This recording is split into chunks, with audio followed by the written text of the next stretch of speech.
meron naman ako sinubukang isang online lending platform dahil bagong-bago siya, guys. At pagkatapos ko mag-submit ng aking mga personal information and yung aking GCash account, ako nagka-offer agad ako 5,000 pesos. Hindi ko inakala na while may offer kang 5,000 pesos, may isa pang offer na 2,000 pesos sa baba. Ano ba to? The more, the merrier. Kaya bago nyo subukan yung platform na to, keep watching na lang kayo dahil ipapakita ko sa inyo kung anong meron sa loan app na to.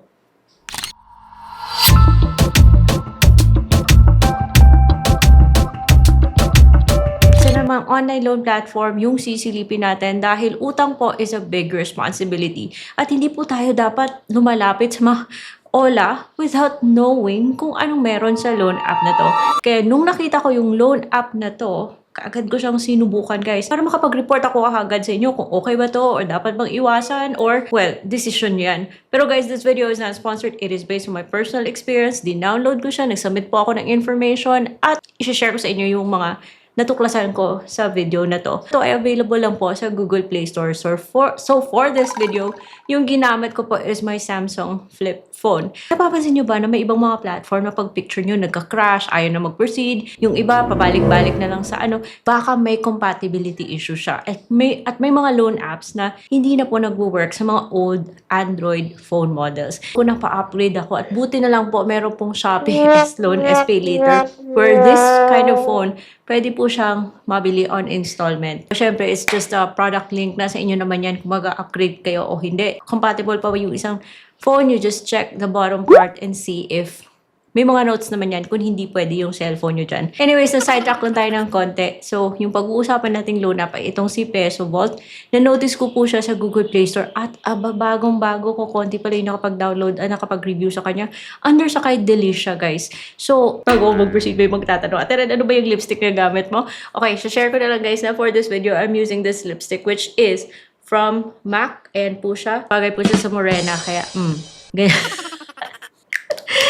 Alam mo, ang dami kong patalastas, ano? Anyways, pagkatapos siyang i-download, syempre hihingi po siya ng mga permissions and then magpapadala po siya ng OTP. Yung OTP, 2 beses akong nag-enter ng phone number. Yung first, walang dumating na OTP. So, siguro may mga loan apps na kailangan mo lang talagang ulitin, bago ka makatanggap ng OTP. Take note kasi yung loan app na to, meron palang delete options. Pero wag na nating hintayin pa na mapunta tayo sa pagpapadelete. Kasi sabi niya, pag nagpa-delete na daw, hindi mo na ma-access yung information nyo, pero talaga pang nag-delete to. Pero wag nyo nang hintayin mapunta tayo doon. Sabi niya, up to 60,000 daw yung pwede nyo ipahiram. Alam nyo guys, dito pa lang, pagpasok ko doon sa loan app mismo, sa front niya, naalala ko na tuloy yung dating loan app na si, I think, Kashaya. Parang ganito din, na after mo magbigay ng phone number, sasabihin niya meron kang possible na credit limit dito na 50,000 pesos. Pero syempre, hindi naman tayo magsisimula sa 50,000 pesos kung first timer tayo. At kahit na magsimula tayo sa 2,000 pesos, okay lang naman yun kung okay yung terms niya, which malalaman nyo in a very, very short bit. At yung mga recommended ID types daw is driving license, PRC, SSS, passport, postal ID, UMID, TIN, voter ID, national ID, at pag-ibig. Kasama na rin pala yung health card, so pwede SSS. At syempre, binigay ko sa kanya yung aking driver's license na gasgas na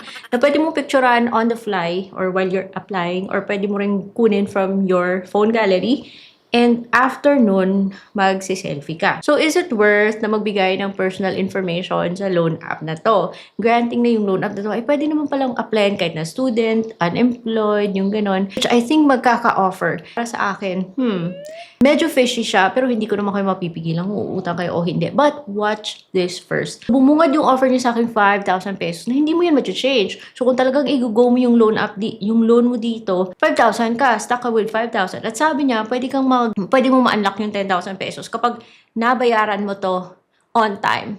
And by on time, actually 7 days lang po siya. Kunyari, installment, pero dun sa 2 terms, lumalabas lang po talaga siyang 7 days kasi yung last installment, wave na daw kung babayaran mo siya on time. And yung 3 payments naman, hinati niya sa 2. And then may 3rd payment na sabi niya, wave na daw. Pero may pinapatong siyang interest. So, sobrang 5,000 yung ibabayad mo. Yung hindi maganda dito kasi guys, meron siyang upfront fee. Kung dun ka sa 2 payments, yung upfront fee niya, 1,250, medyo masakit yan sa bulsa. Imagine 5,000 yung ipapadala. Upfront. Pag sinabing upfront, kaagad niya yung kakaltas. At least it is transparent, which is a good thing. But it's not good kasi kakaltas siya ng 1,200, which sa upfront fee pa lang, more than 25% or 20% ng loan mo, upfront fee, which is hindi po pwede yan sa cap ni SEC, hindi po dapat sosobra ng 12% yung effective interest rate for loans na 10,000 pababa at hindi lumaglagpas ng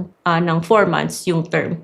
Upfront fee pa lang, sablay na siya. Ayoko dito. At kung doon ka sa sa 3 terms, 1,000. Pero hindi nga umabot ng isang buwan kasi for 7 days, 14 days, bayad ka na. Huwag nyo nang pansinin yung last term niya. Kasi drama lang yan. Para kunyari, ma-justify niya yung taas ng kanyang upfront fee tsaka service fee. I-go mo pa rin ba? Kahit na ang laking kaltas niya, tapos magbabayad ka after 7 or 14 days. Hindi naman yata pwede yan. Now, nung bumalik ako dun sa pinaka-front page niya kasi sabi ko, wag ko na nga take to. Or syempre, mabigat sa bulsa na para magta-try ka lang ng loan up pagkatapos kakaltasan ka ng 1,000. Bumalik ako dun sa front at lumabas si Quago Peso na nag-o-offer ng 2,000 na all you need to do is just confirm, maglagay ka lang ng GCash mo and pwede mo na siyang i-claim. At ganun din, may upfront fee din. So, papayag ka ba na uutang ka sa ganitong klaseng mga loan apps? Well, kung ako masusunod, ayoko sa mga ganitong mga loan apps, guys. Buo na yung isipan ko, hindi ko siya tinake.